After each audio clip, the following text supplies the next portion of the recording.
안녕하세요.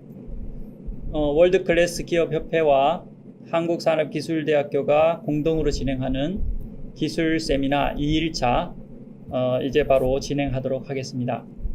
자, 오늘은 첫 번째 주제로 메타버스 기반의 실무 교육 시스템 구축이라는 주제를 가지고 본교 게임공학부 이태키 교수님께서 진행해 주시겠습니다. 네, 안녕하세요. 저는 한국산업기술대학교 게임공학부 이태키 교수라고 합니다.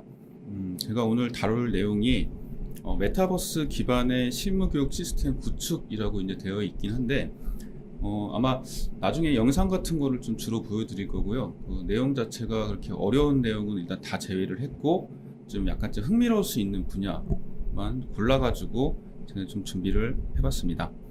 자, 오늘 다루게 될 내용이 이제 먼저 일단 메타버스가 뭔지부터 어느 정도 좀 이해를 어느 정도 좀 내용 공유를 해야 될 것 같아요. 그러니까 보통 일반적으로 메타버스 말이 되게 많이 나오고 있잖아요, 요새. 근데 보통은 좀 되게 수학 겉핥기식 정도로만 메타버스를 이해하고 있는 사람들이 대부분일 거다라고 좀 생각을 해서 네, 이런 부분을 좀 준비를 해봤고요.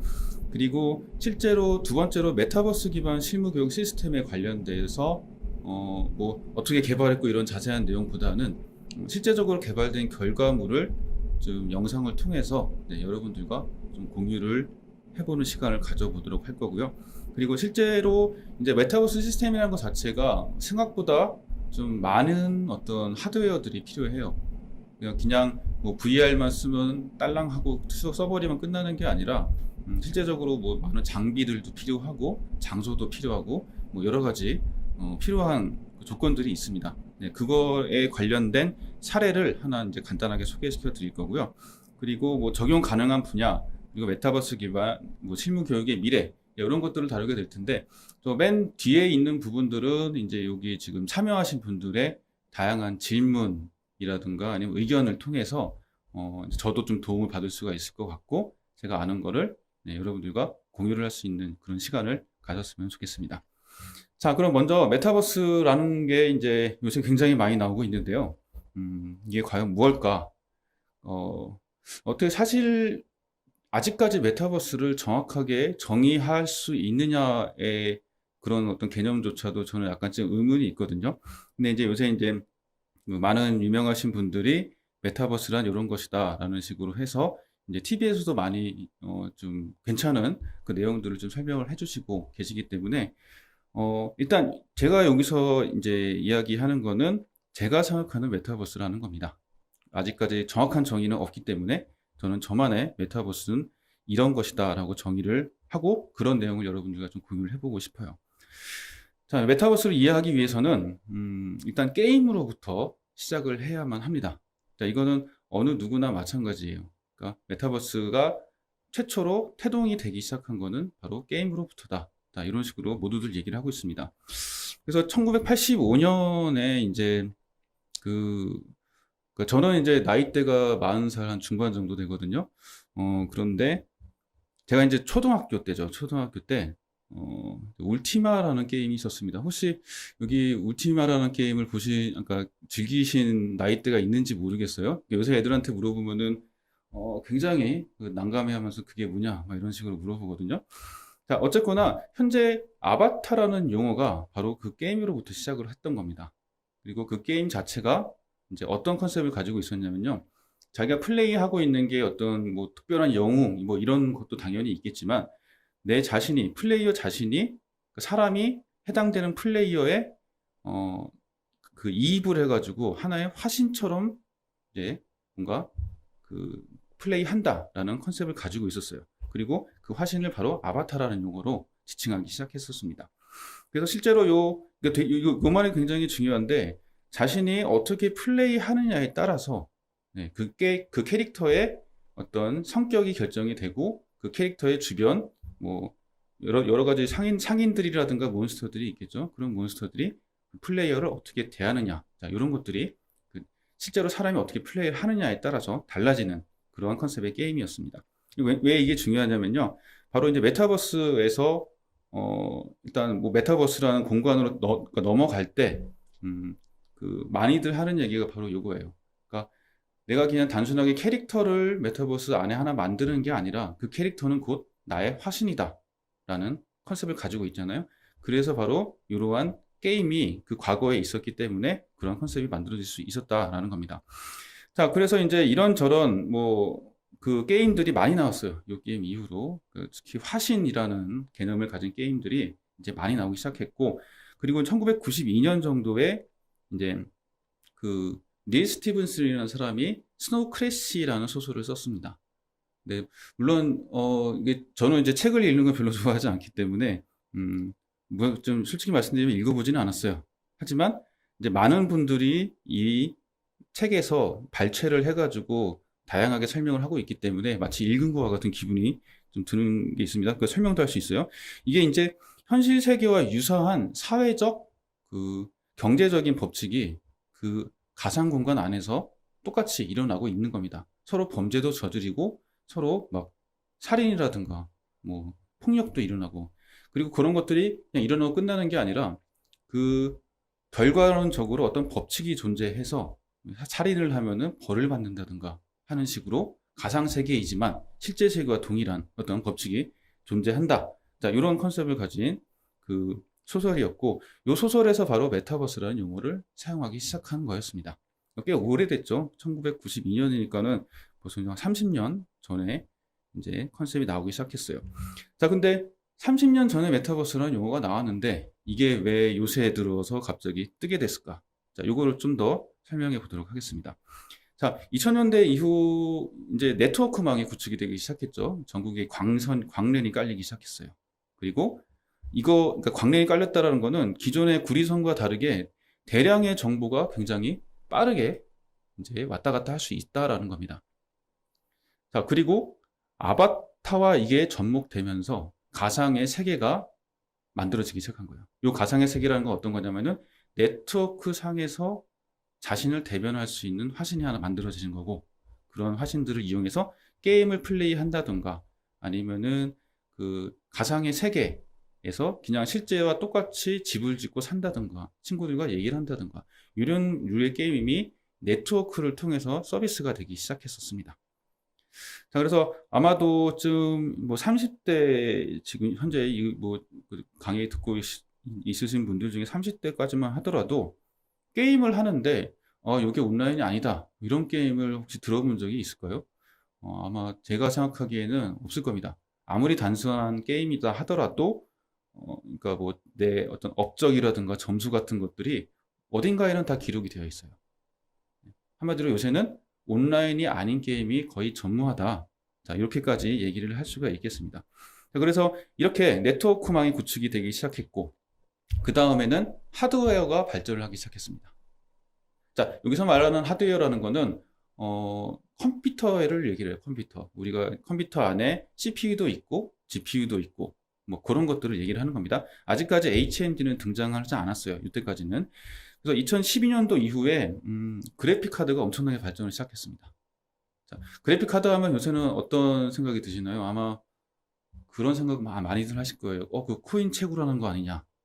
맞죠? 코인 채굴을 하는 게 맞긴 맞는데, 그 코인 채굴이라는 것 자체가 이제 요새 그래픽 카드를 약간 좀 풍기 현상까지 일으키면서 가격을 비싸게 하는 반면에, 예전에 2012년도에는 그야말로 그래픽 카드의 원래 목적, 그래픽적인 향상을 위해서 카드가 발전을 했었습니다. 자, 그래서 많은 연산이 처리가 가능해졌어요. 그러니까 저 같은 경우는 이제 박사 때 그래픽 관련된 전공을 했었는데, 그때 전공이 뭐였냐면은 GPU, 즉 그래픽 카드의 고성능 아주 빠른 연산 능력을 이용해서 일반적인 연산을 수행하는 것. 어떻게 보면 약간 지금 코인 채굴하는 거랑 비슷한 거죠. 혹은 이제 기존에 여기 오른쪽 이미지를 보시면 이건 툼레이더라는 게임인데, 자, 여기 97년, 98년이 지날수록 점점 더 실사에 가까워지는 걸 볼 수가 있습니다. 네, 저도 이제 요 관련된 연구를 했었어요. 자, 이게 실사와 가까워질 수 있게 된 가장 큰 원인은 바로 하드웨어의 연산량이 굉장히 늘어났기 때문입니다. 자, 그러면 네트워크가 완성이 됐고, 그렇죠? 그리고 이제 그래픽 카드가 굉장히 발전을 했어요. 컴퓨터도 CPU도 마찬가지고 메모리 속도도 빨라지고 그렇게 되니까 점점 예전처럼 어색한 그래픽이 아닌 그 사실에 가까운 그래픽이 제공이 되기 시작했다라는 겁니다. 자, 그럼 네트워크가 되어 있고 그다음 사실에 가까운 그래픽이 만들어졌어요. 자, 조금씩 우리가 메타버스에 가까워지고 있는 거였다라는 겁니다. 자, 그 다음에 이제 요새죠. 이거는 최근이에요. 2020년도 이후에 이제 웨어러블 하드웨어가 급격하게 발전을 하기 시작합니다. 자, 여기서 말하는 웨어러블 하드웨어는 오른쪽에 그림을 보시면은 뭐 안경 같은 것도 있고 저기 뭐 몸의 이제 관절을 추적하는 어떤 그런 것들도 보이죠. 자, 이런 것들이 다 그 이제 최근 들어서 급격하게 발전을 하고 있는 그러한 하드웨어입니다.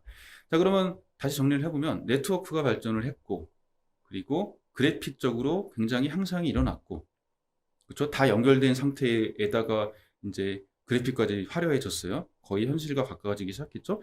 자, 그 다음 마지막으로 필요했던 거는 바로 우리가 그 안에 들어갈 수 있는 몰입형 하드웨어가 필요했다라는 겁니다. 그게 바로 이게 오른쪽에 있는 하드웨어들이 지원해 주는 거예요. 그러니까 HMD 같은 경우는 우리의 눈을 몰입시켜주고 그리고 요 모션 트래킹 같은 경우 지금 이게 이제 동작을 추적해 주는 걸 의미를 해요. 그 모션 트래킹 같은 경우는 내가 움직이는 어떤 모션이 가상의 세계에서도 그대로 움직일 수 있도록 만들어주는 좀 기반이 된다라는 겁니다.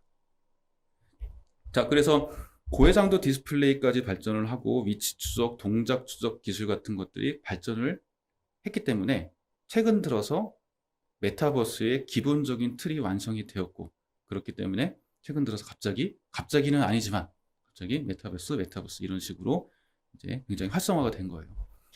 게다가 이제 가장 큰 게 있죠. 2020년도 이후에 이제 코로나라는 게 생겼어요. 그러다 보니까 비대면 관련된 분야가 굉장히 발전을 하기 시작했고 그 발전을 하는 그 와중에 이제 메타버스라는 게 있다더라. 그리고 생각보다 그 어떤 내용들이 비대면에 굉장히 걸맞게 어떤 디자인이 되어 있다. 자, 이런 식으로 진행이 된 겁니다. 그래서 이제 굉장히 요새 뜬 거예요.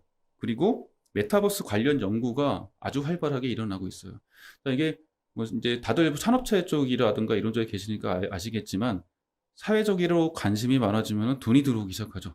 그리고 연구는 공짜로 하는 게 아니잖아요. 그렇죠? 돈이 생기기 시작하니까 투자가 되기 시작하고 그 관련된 그 이제 고학력의 혹은 관심이 있으신 분들의 본격적인 연구가 이제 올해 초부터 아주 활발하게 시작이 되고 있는 상태입니다. 이제 저도 이제 여기서 뒤에 보여드리겠지만 이제 원래 저는 좀 오래전부터 준비를 하기는 했었는데 올해 갑자기 떠가지고 좀 굉장히 당황스러웠어요. 그래서 오래전부터 준비해가지고 이제 컨텐츠를 하나 만들었습니다. 여러 개의 컨텐츠를 만들어냈고 근데 하다 보니까 그게 생각보다 이 비대면 목적으로 만들었다는 것도 약간 있겠지만 이게 비대면이 아니더라도 훨씬 더 효과적인 분야가 있다는 거예요. 분명히. 네, 그렇기 때문에 저는 이제 연구를 하다 보니까 단순 비대면 목적 교육 이상의 효과가 증명이 좀 되고 있다. 자, 이런 식으로 주장을 하고 싶습니다. 자, 이제 뭐 제가 이제 이런저런 설명 많았지만 결과적으로는 그거예요. 그러니까 게임이라는 게 만들어졌고 아바타라는 게 생겼고 그 아바타가 네트워크를 통해서 연결이 되었고 네트워크 말단에는 인간들이 접속을 해 있는 상태에서 그 인간들은 다양한 하드웨어를 통해서 그 세계에 또 다른 세계에 몰입할 수 있는 상황이 되었다. 그게 지금 메타버스가 태동하기 시작한 그런 어떤 원인이다. 자, 이렇게 생각하면 되겠습니다. 자, 결과적으로는 이제 메타버스는 완전히 몰입할 수 있는 세계이고 몰입할 수 있는 세계이기 때문에 현실에서 일어나는 다양한 어떤 법칙이라든가 룰 같은 것들이 그대로 적용이 돼야 된다.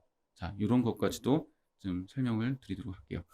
자, 그래서 뭐 좀 재미있게 메타버스를 이해하고 싶으신 분들은 영화 레디 플레이어 1을 한번 보시기 바랍니다. 굉장히 잘 만든 영화고요. 물론 약간 좀 게임적 요소가 많긴 하지만 그 안에서 다양한 룰도 존재를 하고 뭐 법칙도 존재를 해요. 그래서 레디 플레이어 1을 좀 보면서 메타버스라는 거는 이런 식으로 이제 정의를 할 수가 있겠구나라고 좀 각자 이렇게 나름대로의 정의를 한번 내려봤으면 좋겠습니다. 자, 그러면 이제 본격적으로 좀 이제 설명이 좀 길었지만 왜냐하면 중요하기 때문에 설명이 좀 길었어요. 자, 메타버스 기반 실무 교육 시스템을 아주 간단하게 이제 설명을 드리고 주로 영상을 보는 방식으로 제가 설명을 하도록 하겠습니다. 자, 일단 메타버스 기반 실무 교육 시스템이라고 처음에 접근을 할 때 보통 그러니까 단순하게 생각하시는 분들이 많아요. 그냥 VR이구나. VR 월드를 구축을 한 다음에 그 안에 뭐 HND를 씌워가지고 집어넣은 다음에 그 안에서 뭔가 하게 하면 되는구나. 자, 이렇게 간단하게 생각할 수가 있는데 그렇게 되면은 굉장히 효과가 떨어졌습니다. 그러니까 제가 이제 실제 해본 어떤 결과를 말씀을 드린 거예요. 자, 그래서 가장 중요했던 거는 현실에서 배웠던 내용을 그냥 메타버스 상에 던져놓고 알아서 해라. 이렇게 하면은 사람들이 굉장한 충격을 먹어요. 그러니까 이동 충격이라는 거죠. 그러니까 내가 현실에서 있다가 가상의 세계로 옮겨갔을 때 그 이동 충격이라는 게 생각보다 상당합니다. 이게 이제 보통 뭐 좀 어르신들은 보통 멀미로 시작해서 이제 이게 뭐냐 하면서 혼동으로 끝나고요. 그러니까 그러니까 지금 학생들 같은 경우는 멀미는 느끼지 않는데 그거 가가지고 처음에는 한 1분 정도는 집중하다가 그 이후부터는 이상한 행동을 하기 시작해요. 하라는 거 안 하고 다른 행동을 하기 시작합니다. 그렇기 때문에 가장 중요한 거는 메타버스와 현실 간의 격차를 줄이기 위한 중간 과정이 반드시 필요하다라는 거예요. 자, 그리고 그 중간 과정을 집어넣은 다음에 그대로 시켜봤더니 또 다른 이제 어떤 부작용이 발생을 하기 시작합니다. 그러니까 메타버스라는 거는 어떻게 보면은 굉장히 자유로운 활동을 할 수가 있어야 돼요. 그러니까 굉장히 제약되어 있고 예를 들어 뭐 간단하게 예를 들면은 VR 시스템으로 뭐 재난 상황을 연출해주는 VR 어플리케이션들이 꽤 있죠. 근데 그거를 해보면은 그냥 정해진 룰대로 따라가야만 해요. 그리고 소화기도 정해진 위치에 있고 소화기를 드는 것도 뭐 손으로 직접 짚는 것도 아니에요. 가서 이제 클릭을 하면은 소화기가 내 손에 쥐어져 있고 자 이런 식으로 되게 되면은 굉장히 자유도가 떨어지기 때문에 몰입할 수 있는 그 어떤 집중도가 많이 떨어지게 됩니다. 그래서 이제 저 같은 경우는 그 안에 들어가 있는 모든 것들을 다 만질 수 있게 만들었어요. 근데 문제가 애들이 만질 수 있고 건드릴 수 있고 막 자유롭게 할 수가 있으니까는 좀 하다가 던지기 시작합니다. 막 그 전자를 배치를 하라고 줬는데 전자를 옆에 있는 친구한테 던지기 시작해요. 전자 싸움 뭐 이런 걸 하기 시작하더라고요. 자, 그래서 여기서 또 중요한 거는 바로 하나의 룰이 필요하다라는 거죠. 이거는 교육이지 노는 게 아니다. 그래서 흥미거리가 아닌 교육을 목표로 하고 있다는 것을 아주 명확하게 그 사전 안내를 통해서 보여줘야 되고 너가 요 월드 안에서 메타버스 안에서 행동하는 모든 것들에 대한 책임은 너가 자신이 스스로 져야 된다. 자, 이러한 컨셉까지도 가지고 있어야만 효과적인 어떤 교육이 될 수가 있겠습니다. 자, 그래서 저 같은 경우는 세 가지를 만들어 봤었어요. 그러니까 이게 이제 작년부터 시작해서 한 1년 정도 시간을 거쳐가지고 세 가지의 이제 실무 교육 관련된 어떤 콘텐츠를 만들어 봤습니다. 전자기학 같은 경우도 있고 반도체 공학, 전기자동차 이런 식의 세 가지를 만들었는데 이 세 가지가 공통적으로 보시면 아시겠지만 우리가 눈으로 보기 굉장히 어려운 것들이 있어요. 혹은 굉장히 고가의 장비가 필요한 것들. 그리고 뭐 전기자동차 원리 뭐 이런 거는 그냥 우리의 모터의 원리 이런 것들은 많이 봤지만 실제적으로 그 모터가 어떠한 식으로 작동을 하는지 이런 것들을 눈으로 표현하기 되게 어려웠기 때문에 그러한 것들이 타깃이 돼서 메타버스 상에서 구현을 한 겁니다. 자, 그럼 먼저 전자기학부터 먼저 보실게요. 자, 들어가게 되면은 자, 요거 이제 이 2D 캡처를 했기 때문에 이제 이렇게 보이는데 실제로는 학생들이 요 강의실 안에 앉아 있습니다. 옹기종기 앉아 있어요. 20명 정도가 앉아서 요 앞에 있는 요 캐릭터를 보면서 이제 설명을 듣는 거죠. 이제 실험 설명을 시작해 볼까? 그래서 이러한 과정이 오늘의 있어야만 주제는 유도전압과 그 실제 표현의 세계에서 배웠던 내용과 총 세 가지의 메타버스 실험을 상에서의 진행할 건데 어떤 모두 코일을 이용할 실습하는 거야. 어떤 교육 실습 교육을 받는 첫 내용과 번째 실험은 그러한 코일의 어떤 전류를 이동 충격이 많이 흘려주고 떨어진다는 겁니다. 전류에 의해 코일 내부 자, 보시면 자기장이 열심히 변하는 모습을 설명을 해주고 관찰하는 있어요. 실험이야. 코일은 도선 주변에 생기는 우측 자, 특히 아래부터 이런 식으로 위쪽으로 전류가 흐르고 이제 있지? 전류가 흐르는 어떤 오른손에서 모양, 엄지를 실제로 제외한 눈으로는 볼 수가 왼손가락으로 없죠. 코일의 전류 방향을 이런 것도 가리키면 표현해주고 자기장의 엄지 방향도 손가락이 향하는 시각적으로 방향이 표현해 줄 수가 있는 N극이야. 겁니다. 그리고 이런 지금 것들이 이 실제로 이제 코일에서는 2차원적으로 캡처돼서 왼쪽이 강의를 N극으로부터 트는 형태가 자기장이 아니라 이렇게 나가는 동영상 방향이고 형태가 아니에요. 이거는 코일 다 내부 그 자기장은 3D 오른쪽에서 형태로 왼쪽으로 만들어진 형성이 된 걸 볼 수 있어. 실시간 콘텐츠입니다. 이제 두 그러니까 번째 실제로 실험으로 넘어가 보자. 학생들이 이번엔 좀 더 자세히 보고 아까와 싶다라고 반대로 하면은 이 코일 웨일이 내부 밑으로 자기장의 걸어가서 변화를 줄 그 거야. 안에 들어가 볼 수도 있는 거예요. 실험 도구를 준비해 볼게. 자, 그럼 이제 실험 도구를 준비해 볼게. 이렇게 나오죠? 내부 그러면은 자기장을 이러한 항상 실험 도구를 동일하게 앞에서 유지하려는 설명을 관성이 해줍니다. 있어. 먼저 자석이 가까워지거나 멀어지면서 코일 내부 자기장의 변화가 생기면 코일은 자체적으로 굉장히 전류를 친절하게 생성해서 설명을 하고 있죠? 자기장의 변화를 억제하려고 하지. 자, 자, 그리고 다른 실험 여기 도구도 중앙에 있어요. 도넛 모양의 철심의 코일 두 개가 자, 요거는 감겨 있어. 이제 좀 저학년 오른쪽 대상으로 코일은 만들어진 실습 전원과 스위치가 관련된 교육 연결되어 콘텐츠라서 왼쪽 어떻게 보면 코일은 굉장히 단순하죠. 나침반 위로 단순하고 지나가는 직선 도선 이렇게 막대에 내용이 연결되어 어렵지는 있어. 않은 형태로 만들어져 있습니다. 첫 자, 번째, 그 다음에 실험- 이제 이렇게 그 이동 가격 충격을 줄일 수 있는 시원한 설명이 실험들을 직접 끝나면은 해보는 시간을 가질 거야. 자, 이렇게 직접 해보는 시간을 주게 테이블 위에 됩니다. 실험을 위한 도구들을 준비해놨어. 하나씩 살펴보면서 실험 방법에 대해 다시 설명해줄게. 자, 휴대는 이렇게 코일 설명이 끝나면은 좌우로 당겨. 자, 실제로 요거는 이제 실제 실습 화면이에요.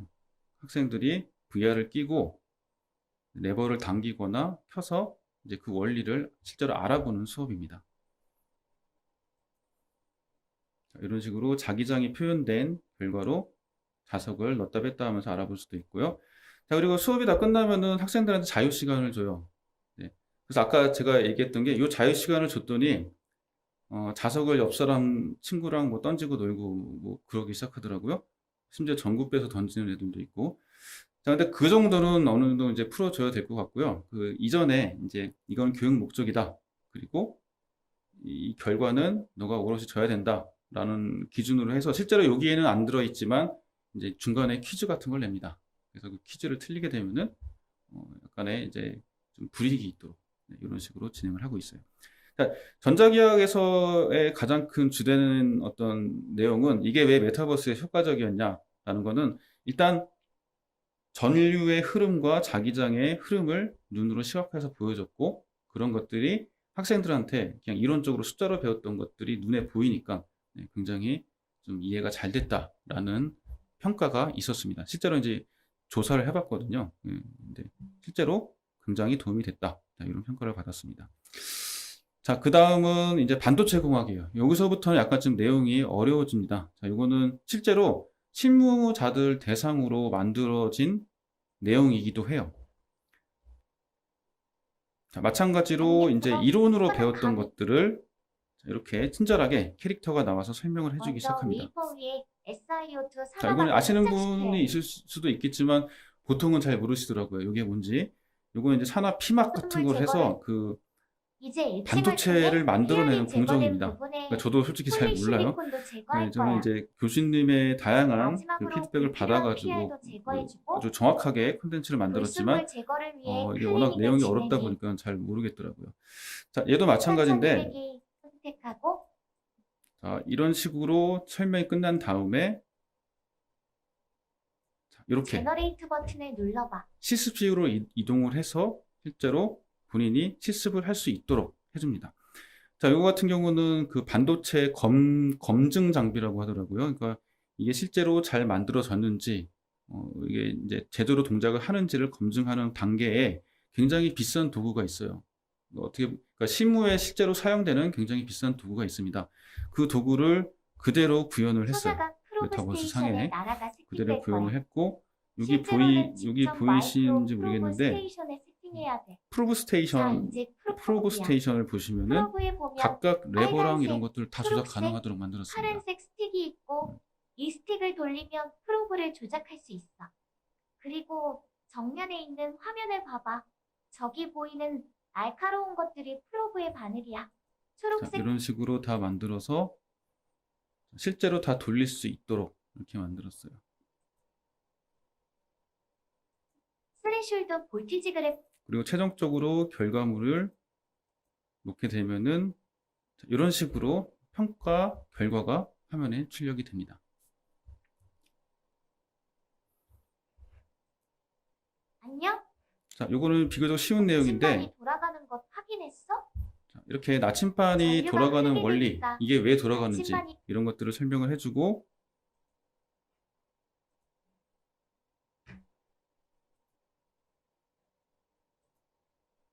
네, 잠시 이게 멈췄는데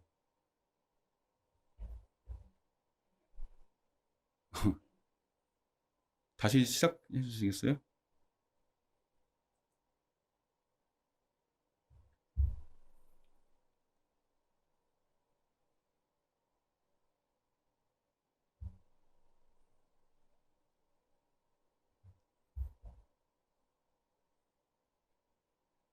네, 예, 죄송합니다. 금방 다시 시작을 할게요.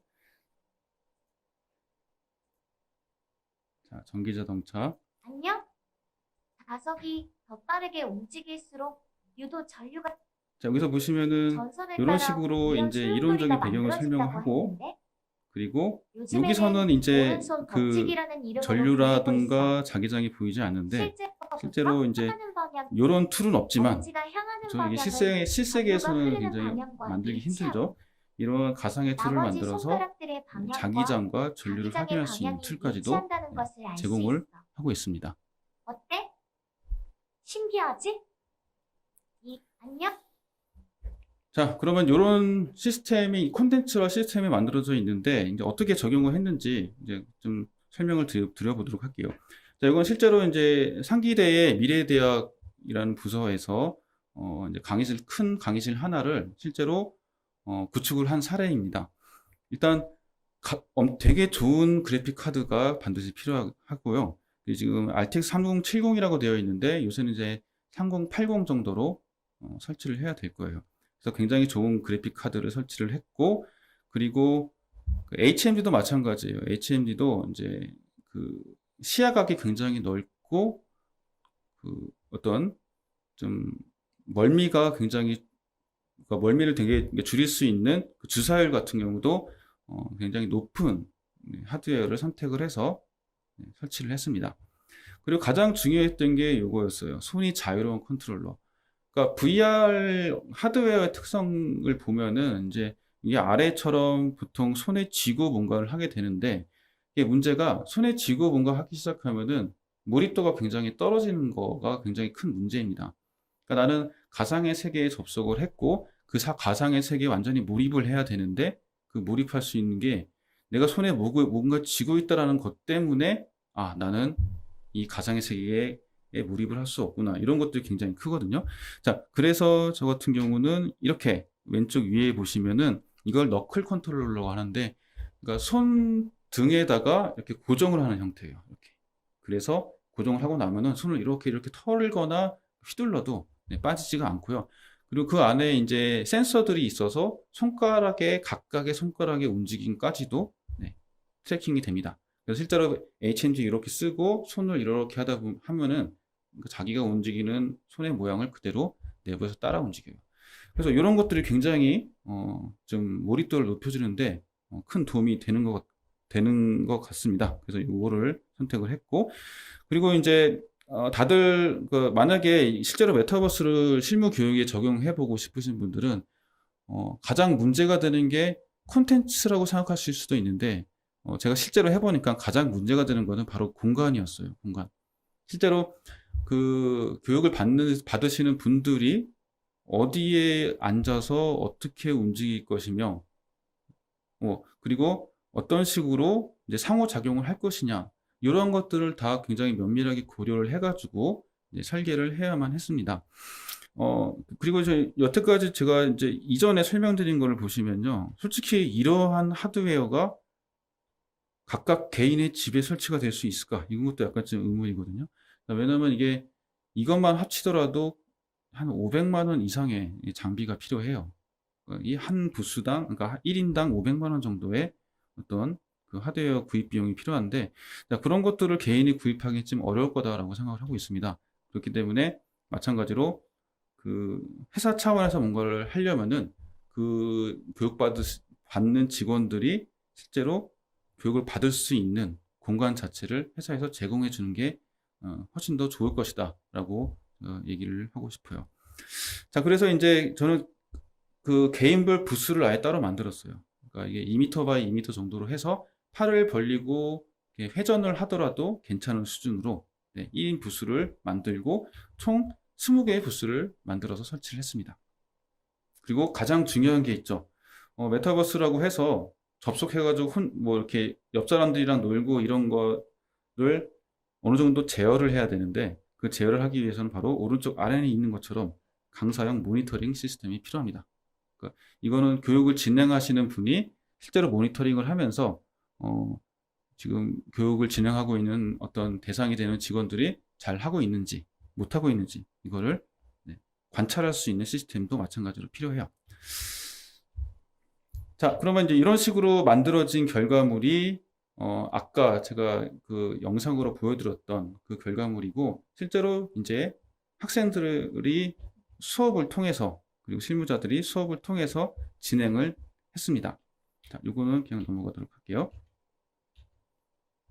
자, 이거 어떻게 만드는지에 대한 얘기고요. 실제로 진행을 하는 화면이에요. 여기서 보시면은 앞에서 먼저 이제 간단한 설명을 해줍니다. 오늘 진행하게 될 그 실습 내용은 이런 방식이고, 그리고 각각의 학생들이 이제 개인별 부스로 이동을 합니다. 개인별 부스로 이동을 하고,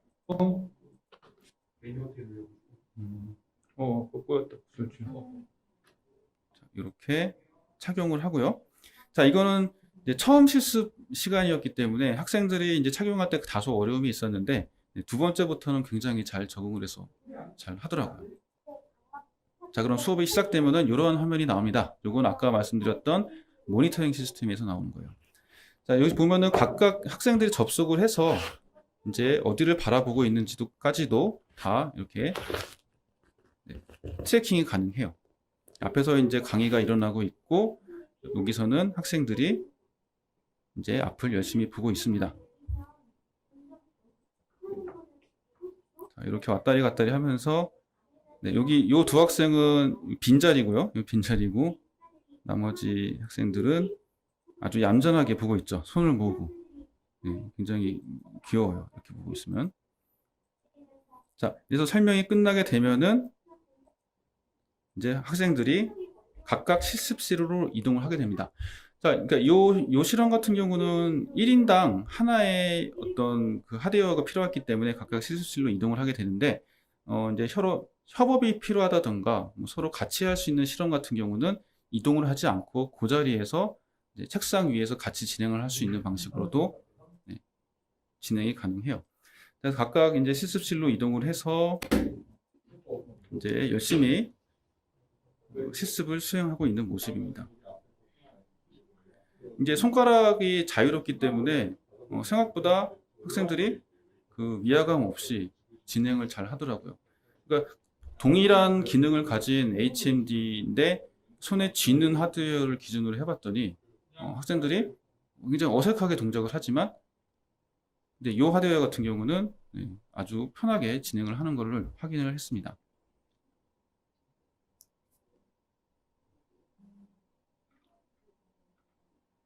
이것도 마찬가지로 이제 실제로 실습을 했던 내용이에요. 자, 이것도 좀 빠르게 넘어갈게요. 시간이 이렇게 많지가 않아서.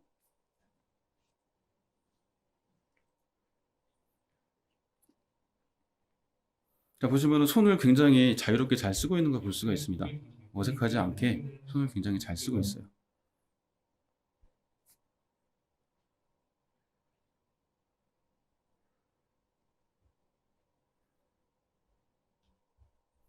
수 있어.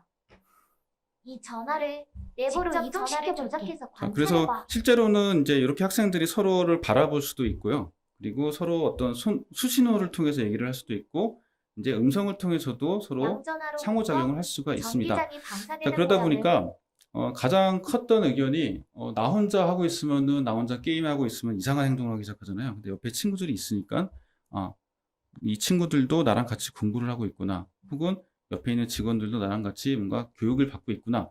자, 이런 것들이 굉장히 그 집중을 할 수 있는 큰 어떤 그 도움을 주는 개념이 될 거고요. 그리고 그것 때문에 이제 메타버스라는 게 이제 교육 분야에서 굉장히 큰 효과가 있다라는 게 어느 정도 이 실험을 통해서 이제 증명이 되었습니다. 자, 그래서 이제 여기서부터는 뭐 적용 가능한 분야, 그러니까 이거는 제가 진행했던 내용들이고요. 이제 적용 가능한 분야 같은 경우는 많은 질문이 필요합니다. 그러니까 각자 어떤 분야가 되냐 안 되냐, 이게 더 효과적이냐 아니냐라는 거에 대한 의문점들이 있을 건데요. 제가 그런 쪽으로는 좀 아무래도 많이 해봤기 때문에 질문을 해주시면은 그 분야는 이런 식으로 적용이 가능할 것 같다. 혹은 그 분야는 아직까지는 메타버스로는 좀 진행이 어려울 수도 있겠다. 이런 식으로 대답을 할 수 있을 것 같아요. 자, 그래서 어쨌건 고가의 장비가 필요한 경우는 어찌됐건 간에 굉장히 효율적이었습니다. 이게 아까 그 프로브 스테이션 같은 경우는 뭐 대당 한 2억 정도 하거든요. 근데 그거를 모든 학생이 다 만지기 하는 순간 무조건 고장이 나겠죠. 그렇기 때문에 해당 교수님은 그 실습을 시켜주고 싶어도 못 시켜주는 상태였어요. 근데 그거를 이제 메타버스상에 구현을 해서 실제로 학생들이 그러니까 동작하는 게 아예 똑같게 만들었거든요. 그러니까 굉장히 분석을 많이 해가지고 동일하게 동작을 하게 만들었기 때문에 굉장히 효과적으로 실습을 진행할 수 있었다. 이렇게 평가를 받았습니다. 그리고 3차원 표현이 필수인 경우, 그러니까 이런 경우 같은 경우는 보통 이제 장을 표현한다든가 이런 경우인데, 이건 보통 실무에서는 많이 없을 것 같아요. 3차원 표현이 필요할 경우는. 이거는 이론적인 어떤 내용일 거고, 현장감을 느낄 경우, 교육 효과가 큰 경우. 근데 요거 같은 경우는 이것도 약간 좀 애매한데, 현장감을 느낄 수 있는 게 보통 이제 소방 훈련이라든가 위험 상황이라든가 이런 거를 많이들 얘기를 하시는데, 실제로 위험 상황을 구현을 한 결과를 보면은 그닥 효과적이지는 않더라고요. 그래서 여기서 말하는 현장감이라는 것은 실제로 뭐 옆에 직원들이 다 같이 일하고 있는 상태에서 앞에 있는 직원이 뭘 끝냈을 때 내가 뭘 해야 된다라는, 그리고 어떤 공정상에서 내가 이걸 하지 않으면은 앞뒤 순서가 엉망이 된다라든가 그러한 현장감을 얘기를 하는 겁니다. 자, 그래서 뭐 예를 들어 이렇게 전기 제어 교육 같은 경우 예를 들어봤는데 실제로 전기가 어떻게 이동하는지 눈에 보이지 않잖아요. 그런데 만약에 그 전기 전류가 어떻게 흐르고 있는지, 그 전류에 의해서 얼마만큼의 전자파가 발생을 하는지, 그리고 얼마만큼의 자기장이 발생을 해서 기계적인 그 영향을 주는지, 이런 것들을 다 표현이 가능하다라는 거죠. 그러니까 그런 식으로 굉장히 효율적으로 활용할 수가 있을 거고요. 자, 기계 제어 같은 경우는 이거 좀 단순한 샘플이긴 한데, 이렇게 레버 같은 것들, 그리고 이게 손가락까지도 트래킹이 가능하기 때문에 요새는 그 손가락의 움직임도 다 어떤 교육 그 목적으로 포함시킬 수 있다라는 겁니다. 요거는 이제 아까 보여드린 건데, 이거죠. 섬세한 조작이 필요한 경우. 자, 지금은 보시면은 약간 좀 손가락이 약간 좀 러프하게 움직이는데, 아직까지도 어느 정도 한계는 있는 거예요. 지금 보시면은 트래킹이 약간은 어색하게 되는 걸 보실 수가 있습니다. 자, 근데 이제 하드웨어는 지속적으로 발전을 하고 있고요. 이 트래킹의 정확도는 점점 더 올라가고 있어요. 그래서 최근에 나온 결과로는 한 손가락 움직임의 트래킹을 90%의 정확도로 해주는 그런 하드웨어까지도 시중에 나오고 있습니다. 자, 이거는 그냥 넘어가도록 할게요. 자, 그래서 이제 지금까지 제가 만들었던 걸 기준으로 이제 설명을 드렸는데, 앞으로 어떻게 될 것이냐도 굉장히 중요합니다. 일단 하드웨어 같은 경우는 굉장히 많이 발전을 할 거예요. 특히 이 동작을 트래킹하는 용도의 하드웨어가 굉장히 많이 발전을 할 겁니다. 지금은 이렇게 손에 끼고 뭘 하지만, 이제 좀 지나면은 팔목에 간단한 밴드 하나만 장착을 하더라도 손가락의 움직임이 다 수석이 되는 그런 하드웨어가 이제 나오기 시작했고요. 그리고 다양한 하드웨어 간의 융합, 이제 메타버스에 몰입하기 위해서는 시각, 촉각, 청각, 그리고 뭐 다양한 것들을 다 속일 수가 있어야 되거든요.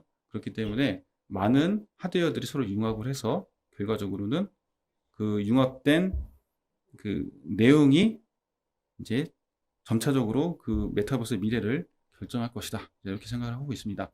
자, 그리고 이건 아까 좀 먼 미래 얘기긴 한데, 뇌인지과학과 융합이 되면요, 간단하게 이제 헬멧 하나 쓰고도, 내가 원하는 어떤 행동을 할 수가 있거나 컨트롤 할 수 있는, 이런 식으로도 앞으로 진행이 될 수가 있을 거다. 라고 제가 생각을 하고 있습니다. 자, 그럼 발표는 여기서 마치도록 하겠습니다. 네, 감사합니다. 네, 교수님 수고하셨습니다. 몇 가지 질문 좀 할게요. 네. 네. 제가 이제 보니까 혹시 지금 메타버스 시스템을 제조 쪽에 네. 현장에 어떤 수요하고 연계해서 거기에 따라서 한번 만들어 본 그런 시스템 같은 게 있는지 궁금합니다. 아까 보여드린 프로브 스테이션 같은 경우가 이제 반도체 제조 공정의 일부거든요. 네. 근데 워낙 그게 이제 만들기 어렵다 보니까 그거에서 더 확장을 해야 되는데 아직 확장은 아직 못한 상태고요. 앞으로는 제가 또 그러니까 지금 반도체 공정의 3단계 정도는 만들어진 상태이고요. 그리고 보자. 아까 네. 아까 영상으로 보여드린 게 바로 반도체 공정의 그 여러 단계 중에 3단계를 보여드린 거거든요. 네, 그 정도까지는 일단 만들어 본 경험이 있습니다. 그러면 또 궁금했던 것이 예를 들어서 뭐 기계 조립이나 네. 이런 뭐 조립 과정 이런 것들을 직원들한테 교육하고 싶다. 네. 그렇게 했을 때 어쨌든 시스템을 만들어야 되니까 구현하는 입장에서 보면은 그러면 그 기계 구조를 사실은 내부에서 구현을 해야 되잖아요. 네. 근데 제일 좋게는 기계들은 대부분은 그 제조하는 쪽에서는 다 CAD로 네. 다 들어가 있단 말이에요. 네. 혹시 그 CAD 데이터를 가지고 네. 바로 여기서 구현을 할 수 있으면 되게 빠르게 시스템을 구현해 나갈 수 있을 것 같은데 네. 혹시 그런 방향으로 연구라든지 이런 것들이 있는지 궁금하네요. 실제로 지금 저 같은 경우는 요 시흥시 근처에 뭐 다양한 건물이라든가 뭐 예를 들어 뭐 오이도 박물관이라든가 이런 것들을 이제 CAD 정보를 받아가지고 그거를 메타버스로 구축하는 그 연구를 현재 진행을 하고 있는 상태입니다. 예. 그래서 CAD 데이터 자체는 이제 지금도 그냥 적절하게 엑스포트를 해가지고 그 개발 툴에서 임포트를 하면은 바로 그 모델링이 뜨거든요. 그래요? 근데 이제 그거 완벽하게 뜨진 않아요. 완벽하게 뜨진 않고 뜨때 약간의 이제 그러니까 이제 손이 약간 좀 필요하죠. 그걸 완벽하게 만들기 위해서.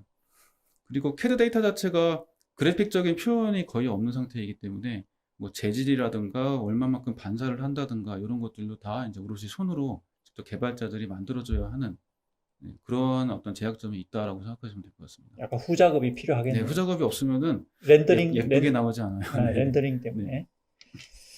그러면 이 메타버스 시스템이 이제 제가 이해하기에는 캐릭터가 있을 것 같고, 네. 그 다음에 공간이 있을 것 같고, 네. 그 다음에 교육의 대상이 되는 대상 시스템이 있을 것 같거든요. 네. 교수님이 생각하기에는 이 세 가지 중에서 어떤 부분을 구현하는 것이 시스템 구현하는데 가장 어려운 지금 바틀렉이라고 생각되는지도 궁금한데요. 일단 컨텐츠 자체를 만들어내는 거는 몇 번 해보다 보니까 경험이 쌓여서 금방금방 이제 만들어내기 시작했는데 가장 큰 문제는 역시 하드웨어와 소프트웨어 간의 중간 어떤 그 처리가 필요하거든요. 그러니까 예를 들어 아까 보여드렸던 너클 컨트롤러도 그 신호를 그대로 쓰면은 약간 좀 엉망이 되고 그리고 가상의 세계에서 이렇게 집었는데 그게 잘 집혔는지 안 집혔는지도 처리하는 것도 굉장히 복잡하고요. 그 한마디로 플랫폼이 있다라고 하면은 그 플랫폼의 주요 기능 중에 하나인 바로 상호작용에 관련된 내용들 그런 것들이 현재는 가장 좀 개발상의 어려움이 있습니다.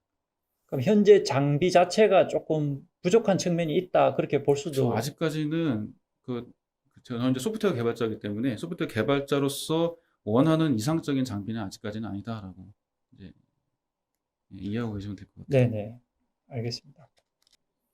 네, 질문이 하나 들어와가지고 대답을 네, 해드리겠습니다. 컨텐츠 구현에 소요되는 시간이 네, 콘텐츠 구현이 관련된 어떤 시간이었는데요. 일단 처음에 만들 때는 좀 다소 오래 걸렸어요. 그러니까 컨텐츠 하나, 15분짜리 이제 실습 컨텐츠 하나 만드는데 대충 한 2달 정도 소요가 됐습니다. 근데 그렇게 소요된 이유는 네, 플랫폼을 구축을 하면서 동시에 컨텐츠 제작을 했기 때문이고요. 현재는 아까 보여드린 프로브 스테이션 정도면은 아주 어려운 수준에 속하거든요. 그게 이제 한 달 반 정도 시간이 이제 소요되고 있고요. 좀 간단한 콘텐츠 같은 경우는 아마 한 달 정도면은 충분히 만들어낼 수가 있겠습니다. 그리고 여러 공정이 섞여 있는 경우는 뭐 이제 한 2달, 석 달 이상 진행이 될 수도 있을 거고요. 어쨌거나 결과적으로는 그 소요되는 시간은 명확하게는 말씀드릴 수가 없고요. 실제로 어떤 거를 원하는지, 어떤 교육 콘텐츠를 구축하고 싶으신 건지 그거를 이제 뭐 저나 혹은 뭐 다른 업체나 이렇게 보여주시면은 그거에 따라서 이제 판단을 할 수가 있을 것 같습니다.